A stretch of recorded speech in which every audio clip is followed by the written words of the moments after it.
Welcome to AD smart classes. आप सभी के एडी स्मार्ट क्लास में स्वागत है। दोस्तों, आज हम लोग फिर से अपने एनसीईआरटी सीरीज को आगे बढ़ाते हैं और क्लास 6 में सारे चैप्टर हो चुके हैं। एक महाद्वीप अफ्रीका हम लोग पढ़ चुके हैं, उसके बाद अब दक्षिण अफ्रीका की दक्षिणी अमेरिका की बात करते हैं आज। ठीक है, तो चलिए आगे देखते हैं इसमें से जो आपके प्रश्न हैं।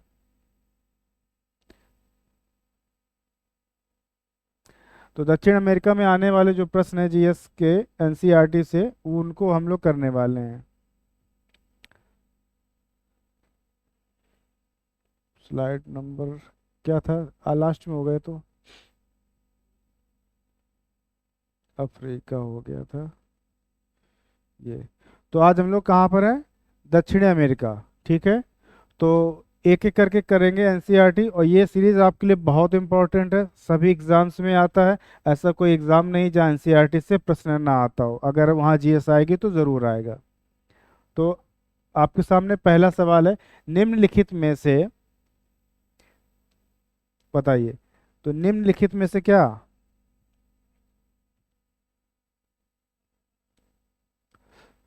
निम्नलिखित में से कौन से क्षेत्र लैटिन अमेरिका से तो लैटिन अमेरिका क्या, ऐसी ऐसे अमेरिका की वह जगह है जहाँ पर लैटिन भाषा बोली जाती हो। ठीक है, लैटिन भाषा, तो उसके बारे में कह रहा। तो लैटिन भाषा में क्या है? दक्षिण अमेरिका में, वेस्ट इंडीज में, मैक्सिको में और मध्य अमेरिका। तो बेटा ये सभी जगह बोली जाती, सॉरी तो ये कहाँ, अमेरिका के इन सभी जगहों पर बोली जाती है। अच्छा, स्पेनिश है, फ्रेंच है, और ये सारी भाषाओं की जो जननी है ना, वो लैटिन है। कौन है? लैटिन। ध्यान रखना इस बात का। आइए अगले, निम्नलिखित में से क्या दिए, नीचे दिए गए दक्षिणी अमेरिका देशों पर विचार कीजिए। कौन से देश कैसे हैं? स्थल रुद्ध की बात कर रहा है। कैसी? स्थल रुद्ध मतलब कि जो आसपास लैंड लॉक्ड हो। कैसा? समुद्री सीमा से टच ना हो, जमीन से घिरे हुए हैं। तो बेटा अर्जेंटीना तो समुद्री किनारा है, बोल्विया और पराग्वे। देखिए, आपका बोल्विया और पराग्वे ये दोनों लैंड लॉक है, अर्जेंटीना के ऊपर ही पड़ते हैं। ठीक है, सूरीनाम और गुयाना। आप मेरी बात को ऐसे समझे, ये जो पार्ट है ये वाला अर्जेंटीना है, इधर साइड में ये चिली है। यहाँ पर आपका क्या है? Paraguay, Guyana. ठीक है, सूरीनाम और गुयाना ये आपके ये हो गए। तो ये सब आपके कैसे हैं बेटा? कोस्टल एरिया में।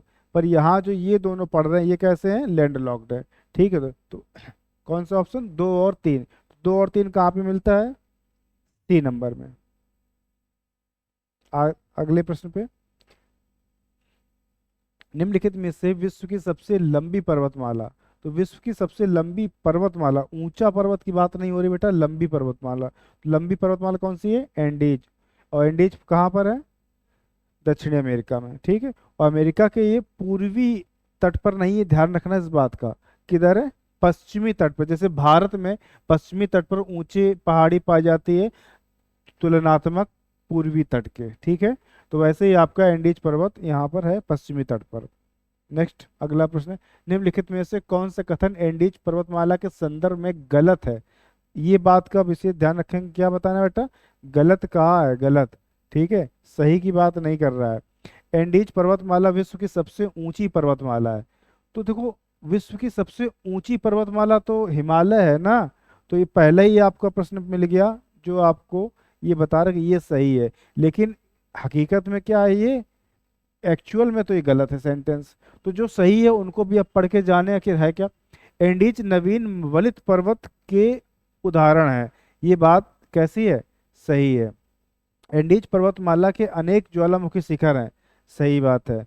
पैटागोनिया एंडीज पर्वत के वृष्टि छाया क्षेत्र में अवस्थित एक शीत मरुस्थल है क्या? कि यहाँ पे शीत मरुस्थल मतलब कैसा है कि जो अपने थार है आपके भारत में, थार मरुस्थल ये कैसा है? ये गर्म मरुस्थल है। यहाँ पर इसकी छाया क्षेत्र में जो पड़ रहा है पैटागोनिया एंडीज के पर्वत के, तो ये वाला शीत मरुस्थल है। ये बात कई बार पूछा गया। ध्यान रखें इसका। हाल फिलहाल तो ये इसका इसका जो जवाब बेटा कौन सा है, ए नंबर। क्योंकि सबसे लंबी पर्वतमाला की बात कर रहेगा तो एंडीज है, सबसे ऊंची की बात करेगा तो हिमालय। ठीक है, आगे। निम्नलिखित में से कौन सा विश्व का सबसे ऊंचा ज्वालामुखी है? देखो, विश्व का सबसे ऊंचा ज्वालामुखी, पहले तो आपको ये पता होगा कि ज्वालामुखी पर्वत हैं कौन कौन से। ठीक है, तो इनमें से जो है उनमें से कौन सा ज्वालामुखी पर्वत है, कौन सा नहीं, इस बात को जरा कमेंट करें। ठीक है, और जो सबसे ऊंचा है पर्वतमाला वो कहाँ पर है, मतलब देखो हम पढ़ रहे हैं दक्षिणी अमेरिका, तो सिंपल सी बात है जो प्रश्न पूछे जाएंगे हमसे वो दक्षिणी अमेरिका से संबंधित। तो ये तो कॉमन सेंस की बात हो गई, लेकिन एग्जाम में थोड़ा ना पता चलेगा कि दक्षिणी अमेरिका का प्रश्न आया हुआ है, वो आप पढ़ेंगे तब मालूम चलेगा। तो सबसे ऊंचा ज्वालामुखी पर्वत जो है वो कौन सा है बताओ। हम्म? बहुत सुंदर सा नाम है उसका, माउंट कोटोपैक्सी। क्या नाम है? Mount Cotopaxi. ये सबसे ऊंचा वोल्केनो माउंटेन है, ज्वालामुखी पर्वत है। नेक्स्ट, निम्नलिखित में से कौन सा यह से कथन सत्य है या है? सही बताना बेटा, ध्यान रखना, मतलब सत्य की चर्चा करनी है, सत्य की खोज करेंगे भाई। पहला प्रश्न है, दक्षिण अमेरिका द्वारा सॉरी दक्षिणी अमेरिका महाद्वीप के मध्यवर्ती मैदान एंडीज पर्वत और पूर्वी उच्च भूमि के बीच फैले हैं। ठीक है, अगला क्या है, मध्यवर्ती मैदानों का अधिकतर भाग ओरिनोको, क्या, ओरिनोको, नामों को बहुत अच्छे से पहचाने, ओरिनोको, अमेजन, अमेजन और प्लाटा नदियों की द्रोणियों से बने हैं।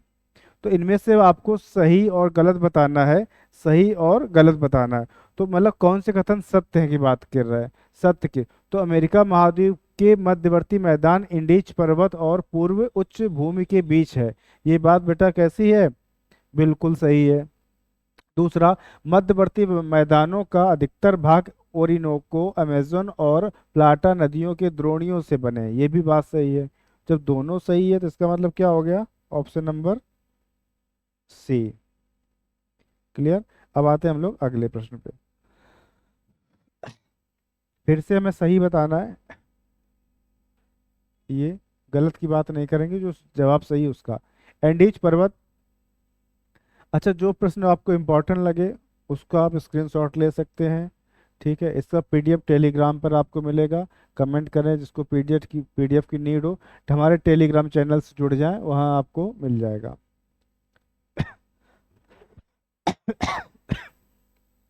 तो पहला है, एंडीज पर्वत अर्जेंटीना और चिली के मध्य सीमा बनाता है। तो आपको थोड़ा सा ये मालूम होना चाहिए, सॉरी,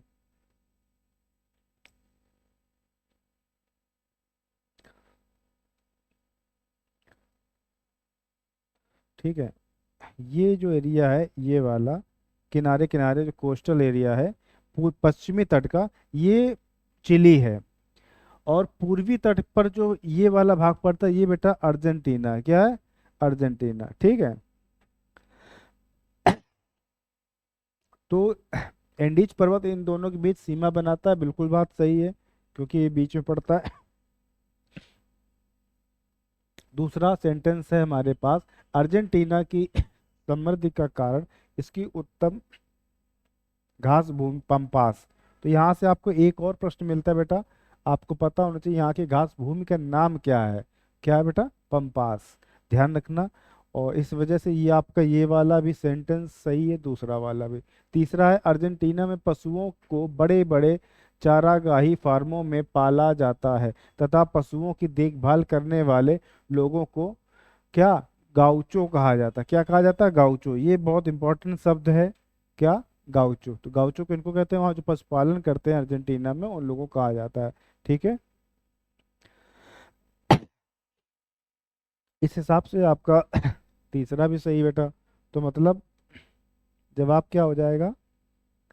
सभी। ठीक है, आते हैं इस वाले प्रश्न में बेटा। तो यहाँ सूची 1 सूची 2 में बात करनी है। सूची 1 में ये जो लिखा हुआ ये बेटा घास के नाम कैसा है, घास के नाम है। ये इससे संबंधित चर्चाएं दी हुई है कि वो कैसे संबंधित है। जिससे पहला है आपका क्या, सेलवास। तो सेलवास जो है ना बेटा अमेजन नदी के द्रोणी पर है और यहाँ विश्वती जलवायु पाई जाती है। ठीक है, तो यहाँ विश्वती जलवायु पाई जाती है, इस वजह से विश्वती वर्षा के क्षेत्र हैं। इधर पाई जाने वाली घास को बेटा क्या कहते हैं, सेलवास। अमेजन नदी के द्रोणी पर जो विश्वती वन वाले क्षेत्र है यहाँ पाए जाने का क्या नाम है, सेलवास। यानी ए में 4। अगर आप देखेंगे बेटा ए नंबर में 4 केवल एक ही जगह पर, ऑप्शन नंबर बी में। ठीक है, तो एग्जाम में जब हम करने बैठेंगे तो ऐसे अगर हम सीधे मिल जाए डायरेक्ट, हम समय बर्बाद नहीं करेंगे। तो ए में बी। अच्छा दूसरा, आप दूसरा देखिए बेटा लानोस। तो लानोस ना ओरिनोको नदी के द्रोणी के पास की घास के मैदान को कहते हैं। ठीक है, नेक्स्ट बेटा ग्रान चाको। ग्रान चाको उत्तरी अर्जेंटीना और पश्चिमी पराग्वे। ठीक है, उत्तरी अर्जेंटीना और पश्चिमी पराग्वे के बीच जो मैदानी क्षेत्र है वहां पाई जाने वाली घास को कहते हैं पंपास।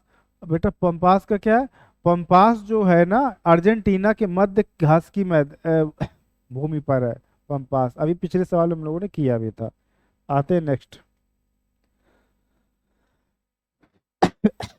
सॉरी। विश्व के सबसे ऊंचा जलप्रपात, विश्व का सबसे ऊंचा जलप्रपात कौन है, एंजल जलप्रपात। नाम याद रखेंगे बेटा कौन सा, एंजल जलप्रपात। ठीक है आगे। अच्छा आप लोग कमेंट में बताएं भारत का सबसे ऊंचा जलप्रपात कौन सा है। प्लीज कमेंट जरूर करें, इस बात को आपके लिए होमवर्क है और बहुत पूछा जाता है एग्जाम में। ये प्रश्न है, सही बताना बेटा, आपको सत्य बताना। ठीक है, तो दक्षिणी पेरू तथा उत्तरी चिली के गर्म मरुस्थलीय प्रदेश को आटाकामा मरुस्थल कहते हैं। क्या कहते हैं बेटा, आटाकामा मरुस्थल कहते हैं। आटाकामा मरुस्थल के दक्षिण में भूमध्य सागरीय जलवायु पाई जाती है। तीसरा पॉइंट, चिली तांबे का प्रमुख उत्पादक देश है। चिली का, ठीक है, चुक्विक माटा। क्या लिखा है, चुक्विक माटा, हाँ जगह का नाम है। नामक स्थान से तांबे के उत्पादन हेतु विश्व प्रसिद्ध है। मतलब विश्व में सबसे ज्यादा तांबा यहाँ होता है। ये तीसरा सेंटेंस है। तो बेटा इसका जवाब क्या है, देखो इसमें बताना है हमें सही बातें। दक्षिणी पेरू तथा उत्तरी चिली के गर्म मरुस्थल प्रदेश को आटाकामा मरुस्थल कहते हैं। ये बात ध्यान रखें। अगर आपसे इंडायरेक्ट पूछा जाए कि आटाकामा मरुस्थल कहाँ पाया जाता है, दक्षिणी पेरू और उत्तरी चिली। ठीक है, अगला सेंटेंस है आपका, आटाकामा मरुस्थल के दक्षिण में भूमध्य सागरीय जलवायु पाई जाती है। बिल्कुल बात सही है, क्योंकि आटाकामा मरुस्थल ऊपर है और दक्षिण के साइड साइड में भूमध्य सागरीय जलवायु पाई जाती है। फिर नेक्स्ट है चिली। चिली आपकी खाने वाली मिर्ची की बात नहीं हो रही बेटा, देश है चिली है। चिली तांबे का प्रमुख उत्पादक है। देखो ये बात तो लगभग सब बता देंगे, लेकिन यहाँ की जो जगह के नाम है ये बहुत इंपॉर्टेंट है ना, चुक्विक माटा। तो ये विश्व में सबसे ज्यादा तांबे का बेटा उत्पादन करता है, विश्व प्रसिद्ध है। ठीक है, और अच्छी किस्म का तांबा पाया जाता है यहाँ। इस हिसाब से तीनों सही है। ऑप्शन नंबर बेटा ये वाला डी नंबर। आते हैं अगले प्रश्न पे। तो अगला प्रश्न, दक्षिणी अमेरिका के उष्णकटिबंधीय वर्षा वनों में विश्व की सबसे हल्की लकड़ी वाल्सा पाई जाती है। देखिए एक और बहुत अच्छा प्रश्न इसी लाइन में, अगर विश्व की सबसे हल्की लकड़ी का नाम आपको पता चल गया, क्या नाम बेटा, वाल्सा। दूसरा, ब्राजील में पाए जाने वाले ताड़ जाति के वृक्ष, ठीक है, कार्नोबा से मोम प्राप्त किया जाता है। मतलब मोम कैसे बनती है, कार्नोबा नाम के वृक्ष से। तीसरा पॉइंट, रबड़ के वृक्षों का मूल स्थान अफ्रीका महाद्वीप के जायरे नदी द्रोणी पर है। ये पॉइंट बेटा आपका जो है ना ये गलत है। वर्तमान में ये वृक्ष अब अन्य जगहों पर भी पाए जाते हैं। ठीक है, और जैसे कि मलेशिया में अब ये लग चुके हैं, कहाँ? मलेशिया में, जहाँ बहुत अच्छी रबड़ और सस्ती रबड़ मिल हो जाती है। इस वजह से पॉइंट नंबर आपका जो ये है तीसरा गलत है। ये दोनों सही है, अगर एक और दो सही है तो मतलब ऑप्शन नंबर आपका ए नंबर बेटा करेक्ट है। आते हैं अगले प्रश्न पे। अच्छा देखिए, सॉरी, ये वृक्षों के नाम बेटा कौन किसके? वृक्षों के नाम है और इससे मिलने वाले उत्पाद, इनको आपको करना है मिलान। ठीक है। सिनकोना, जैसा कि नाम है ना सिनकोना, कोना, कोना से याद रखेंगे हम क्या? कुनैन। क्या याद रखें बेटा? कुनैन औषधि। कोना से ध्यान रखें इस बात को। यानी ए में दो, अब ए में दो, दो जगह है, तो मतलब ये वाला ऑप्शन और कौन सा? ये वाला ऑप्शन खत्म हो गया। अब आपके पास बचा बी और सी। ठीक है, बी और सी। फिर अगला है चिक्किल। कौन सा? चिकिल। बहुत प्यारा सा नाम है चिकिल। फिर है येरबा। फिर है क्या? कोई कोई ब्रेको। क्या? कोई ब्रेको। देखो जैसा कि हमने बताया, सिनकोना से किसको याद रखेंगे हम लोग? कुनैन औषधि को। कुनैन बहुत मतलब कुनैन का यूज किस में होता है? कमेंट में बताइए बेटा। कुनैन है क्या? नाम तो सुना आपने, औषधि है, पर है क्या कुनैन? ठीक है। दूसरा, फिर हम बात करते हैं किसकी बेटा? बताइए क्या? चिकिल। चिकिल, क्या नाम? चिकिल। तो चिकिल से याद रखें, चिकिल शब्द देखिए, चिकिल। और चिकिल कौन सा? च्युइंगम, जो आप खाते रहते हैं बार बार ना। ठीक है, ये उत्पाद इससे प्राप्त होता है। दूसरा येरबा, क्या नाम? येरबा जो है एक चाय के तरीके पत्तियां होती हैं, वो चाय ऐसे। ठीक है। इसके बाद बेटा क्या? कोई ब्रेको। कोई ब्रेको से टैनिक अम्ल, कौन सा अम्ल मिलता है? टैनिक अम्ल। याद रखेंगे बेटा, केमिस्ट्री में भी पूछा जा सकता है टैनिक अम्ल किस वृक्ष से मिलता है। ठीक है। जनरल साइंस में, रसायन विज्ञान यानी केमिस्ट्री में आने वाला बहुत ही अच्छा प्रश्न है। तो इस हिसाब से ऑप्शन नंबर बेटा कौन सा सही हो गया आपके लिए? ये बी नंबर। ठीक है। आते हैं बेटा अगले प्रश्न पे। दक्षिण अमेरिका महाद्वीप के किस क्षेत्र में पाए जाने वाले वनों को मोन्टाना कहते हैं? ध्यान रखें बेटा, क्या कहा गया? मोन्टाना। तो दक्षिण अमेरिका महाद्वीप के किस क्षेत्र में पाए जाने वाले वन को मोन्टाना कहा जाता है? ठीक है। तो यहाँ से एक बात और पता चली कि मोन्टाना नाम का क्या भी होता है बेटा? वन भी है। क्या है? वन भी है। तो दक्षिण अमेरिका में जो एंडीज पर्वत के पूर्वी ढलानों के जो वन हैं, कहाँ? एंडीज पर्वत के पूर्वी ढलानों के, इन वनों को ही बेटा मोन्टाना कहा जाता है। और उसका ऑप्शन नंबर क्या है बेटा? डी, सॉरी, बी नंबर है। और इसको देखिए, डायरेक्ट बता रहे कि अमेजन नदी की द्रोणी के क्षेत्र में पाए जाने वाले वन गलत है।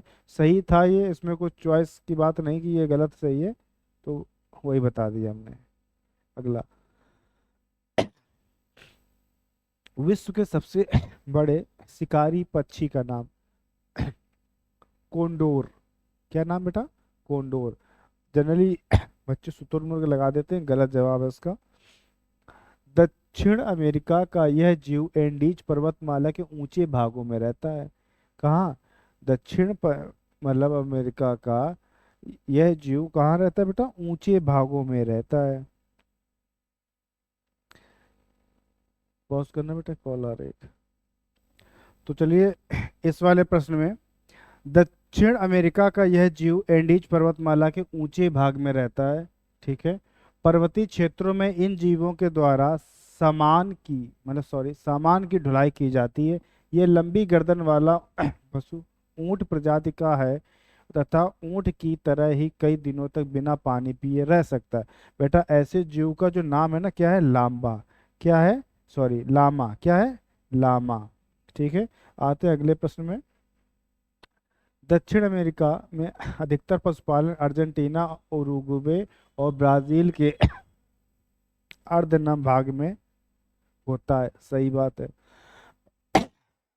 अर्जेंटीना, उरुग्वे उरुग्वे ब्राजील देश की घास भूमियों की मूल घास में पर्याप्त पोषक तत्व पाए जाते हैं। ये गलत बेटा, पोषक तत्व यहाँ पर नहीं पाए जाते। इसीलिए इन जगहों पर एक घास लगाई गई, नाम याद रखेंगे क्या? अल्फा लफा। ठीक है। इस नाम की घास को यहाँ पे लगाया गया है, जो बहुत ही प्रचुर मात्रा में पोषक इसमें पाए जाते हैं। अगला है भेड़ पालन के प्रमुख क्षेत्र अर्जेंटीना एवं चिली में है। बिल्कुल सही, क्योंकि वहाँ के वातावरण कुछ ऐसा है कि भेड़ के लिए बड़ा अनुकूल है, तो भेड़ पालन यहाँ बहुत अच्छा होता है। ठीक है, 1 और 3 सही है, इसका मतलब ऑप्शन नंबर बेटा कौन सा? ऑप्शन नंबर ये सी। आते हैं बेटा अगले प्रश्न में। अगला प्रश्न है हमारे लिए, अब नीचे दिए गए दो सूचियों को मिलान करना है, उनमें क्या क्या है? देश और खनिज।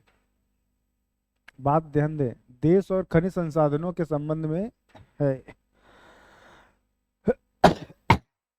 तो बेटा ब्राजील में सबसे ज्यादा क्या होता है?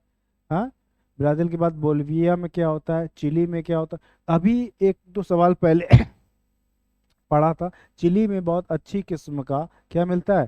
तांबा। क्या मिलता है? तांबा। ठीक है, क्या मिलता है बेटा? तांबा। चिली में क्या है?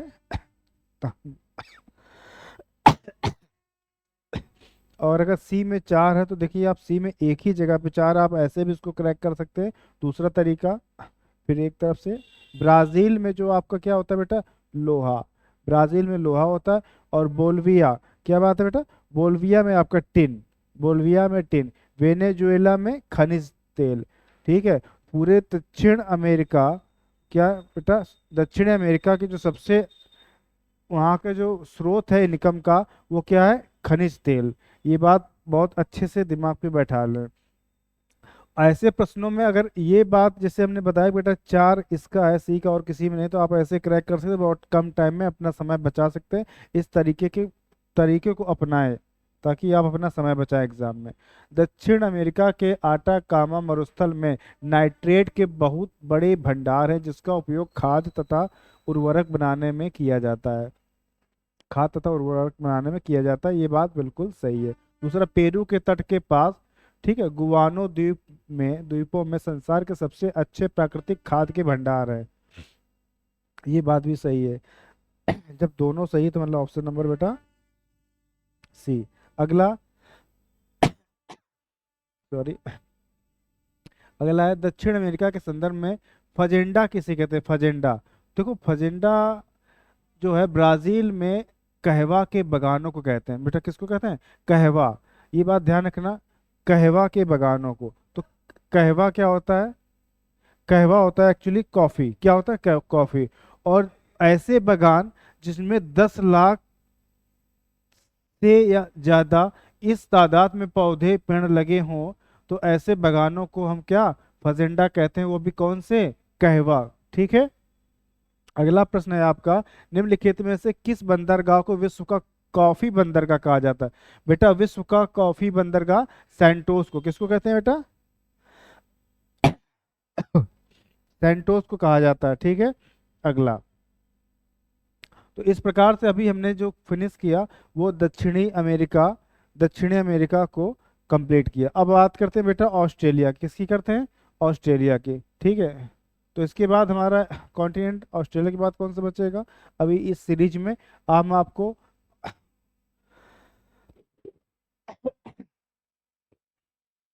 अभी करा देंगे, फिर अगले जो को उत्तरी अमेरिका है इसको हम लोग बाद में कराते हैं। चलिए,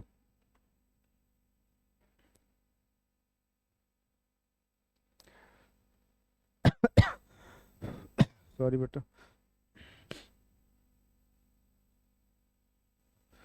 तो अब आगे आते हैं इसके प्रश्नों में।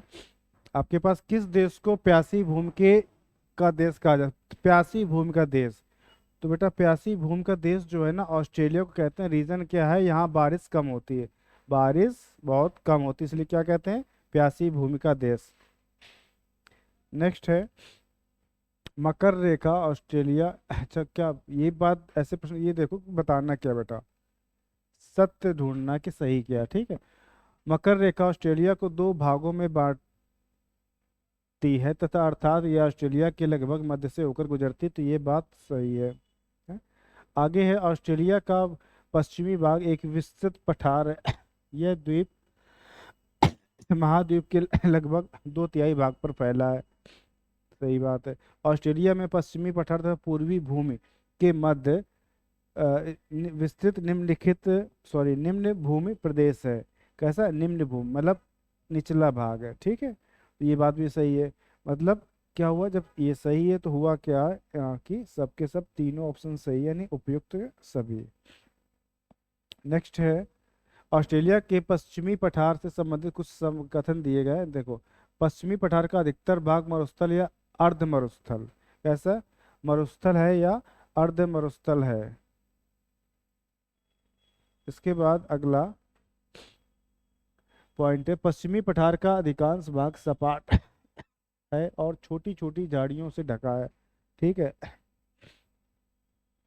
कैसा, छोटी छोटी झाड़ियों से ढका हुआ है।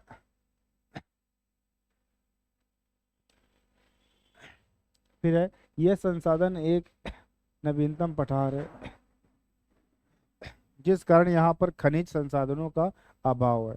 बेटा केवल एक यही तीसरा वाला जो ऑप्शन है यही सही है, कौन सा, ये वाला, बाकी ये दोनों गलत हैं। ठीक है, आगे आते हैं।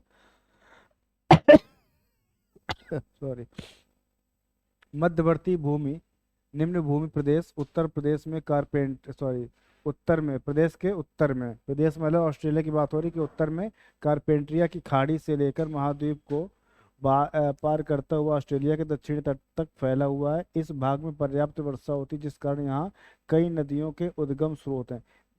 कई नदियों के क्या बेटा, उद्गम स्रोत। अब सोचो जरा, यहाँ कहा गया कि बहुत अधिक वर्षा होती है, दूसरी तरफ आपसे इसके पहले क्या बात हुई थी कि ऑस्ट्रेलिया प्यासी भूमि की जगह है। जब ऐसी बात करेगा तो यहाँ बारिश इतनी ज़्यादा कहाँ से होगी, तो इसलिए केवल एक सही है, कौन सा, केवल एक सही है, यानी ऑप्शन नंबर ए। कुछ कॉमन सेंस भी आप लगा लो तो जवाब आप दे लेंगे। नेक्स्ट है, निम्नलिखित में से कौन सी नदियाँ ऑस्ट्रेलिया की प्रमुख नदियाँ, बेटा मर्रे, डार्लिंग, बाराक और टिग्रिस। तो ऑस्ट्रेलिया की जो प्रमुख नदियाँ कौन कौन सी है, एक आपकी मर्रे, दूसरी है डार्लिंग। ठीक है, आगे बात करते हैं, ग्रेट डिवाइडिंग रेंज पर्वत जो है किस देश में स्थित है, बेटा ऑस्ट्रेलिया में। कहाँ है, ऑस्ट्रेलिया में है। आगे नेक्स्ट है, ऑस्ट्रेलिया के संदर्भ में निम्नलिखित में कौन सा कथन सत्य है, सही बता। मर्रे व डार्लिंग नदियों के द्रोणियों अपवाद क्षेत्र का संबंध मध्यवर्ती निम्न भूमि प्रदेश से है। दूसरा पॉइंट है, दूसरा पॉइंट क्या है, मध्यवर्ती निम्न भूमि प्रदेश, मध्यवर्ती निम्न भूमि जो प्रदेश है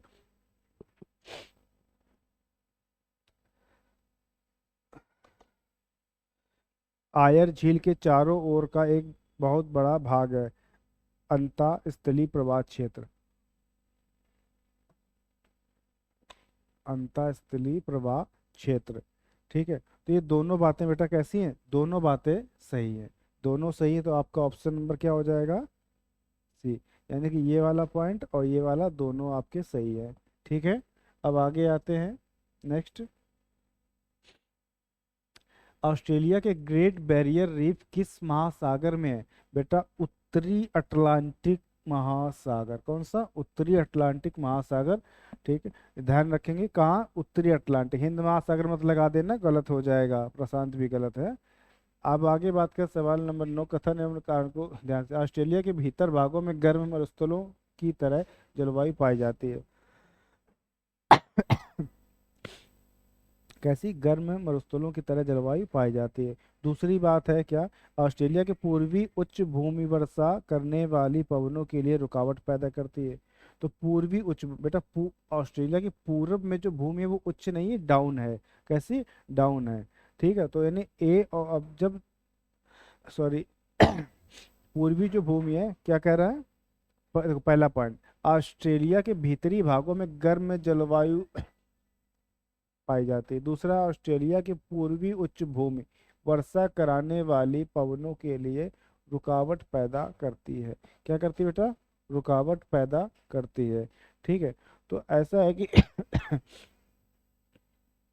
ये पूर्वी भूमि है, ऊंचाई पर है और इस पर क्या रुकावट पैदा करती है, यानी कि ए तो सही है ही है, आर भी सही है, और इसकी क्या कर रहा है बेटा, व्याख्या कर रहा है। ठीक है, अब आगे अगले प्रश्न में, अगला प्रश्न, ऑस्ट्रेलिया में शीतोष्ण कटिबंध घास भूमियां जो कि मर्रे एवं डार्लिंग नदियों की द्रोणी में फैली हैं उन्हें किस नाम से जाना जाता है, बेटा वेल्ड, क्या नाम है उनका, veld, sorry, veld savanna downs और पेरी, क्या, वेल्ड सवाना डाउन्स और पेरी। तो ये आप समझ लो, ऑस्ट्रेलिया में जो घास पाई जा रही कौन सी, ऑस्ट्रेलिया में, उनका नाम बेटा डाउन्स, याद रखेंगे क्या है, डाउन्स। ठीक है, अगला, ऑस्ट्रेलिया के संदर्भ में निम्नलिखित में से कौन से युग सुमेलित हैं। तो फिर से ऐसे प्रश्न को बहुत सावधानी से करेंगे हम। ठीक है, अगर अगर इनमें से आप अगर इनमें से आप कुछ को अगर एलिमिनेट कर पाएंगे तो आसानी से उत्तर हम दे लेंगे। ठीक है, आसानी से उत्तर दे लेंगे। जैसे जैसे क्या, ऑस्ट्रेलिया में पाए जाने वाले जो सामान्य जो वृक्ष है ना बेटा, वो कौन सा, यूकेलिप्टस। भारत में जो ये प्रजाति आई है यहीं से आई बेटा, कहाँ से, ऑस्ट्रेलिया से आया यूकेलिप्टस। ठीक है, उष्णकटिबंधीय घास भूमियां डाउन्स, तो बेटा क्या बताना, सुमेलित है। ठीक है, आर्द्र शुष्क क्षेत्रों की मुख्य वनस्पति, आर्द्र शुष्क क्षेत्रों की मुख्य वनस्पति क्या है, साल्ट ब्रूस। क्या है बेटा, साल्ट ब्रूस। एक और दो तो ठीक है, उष्ण कटिबंधीय घास भूमियां जो है वो डाउन्स नहीं है, ये बात ध्यान रखेंगे। कैसा, वो डाउन्स नहीं है, वो डाउन्स नहीं है, ये गलत लिखा हुआ है। ठीक है, तो इसका सही जवाब क्या हो जाए बेटा, एक और तीन, ऑप्शन नंबर आपका बी है। तो अच्छा, आप लोग जरा ये बताइए कमेंट में, फिर अगर डाउन्स उष्ण कटिबंधीय वाली जो नहीं है ये डाउन्स, तो फिर है क्या। हाँ, डाउन्स जो है ना, उष्णकटिबंधीय भूमियों में फैली तथा इसे सवाना कहते हैं ऑस्ट्रेलिया में, क्या कहते हैं, सवाना। ठीक है, उसे डाउन्स नहीं कहते, ध्यान रखना इस बात को। अगला है, ऑस्ट्रेलिया के संदर्भ निम्नलिखित में से कौन सा ऐसा सही है, यह है, विश्व में ऑस्ट्रेलिया बॉक्साइट का सबसे बड़ा उत्पादक है। किसका बेटा, बॉक्साइट का। ठीक है, इस बात को पढ़ें। अब बॉक्साइट क्या है, हाँ, ये बात कमेंट में बताएं। ठीक है, अगला है, कलगुरली सोना खनन का एक प्रमुख क्षेत्र है।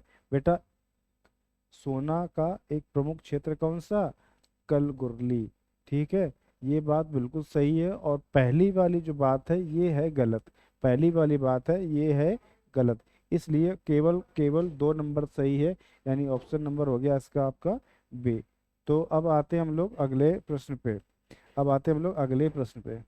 अगला प्रश्न हमारा अंटार्कटिका महाद्वीप से है। कहाँ से, अंटार्कटिका महाद्वीप से।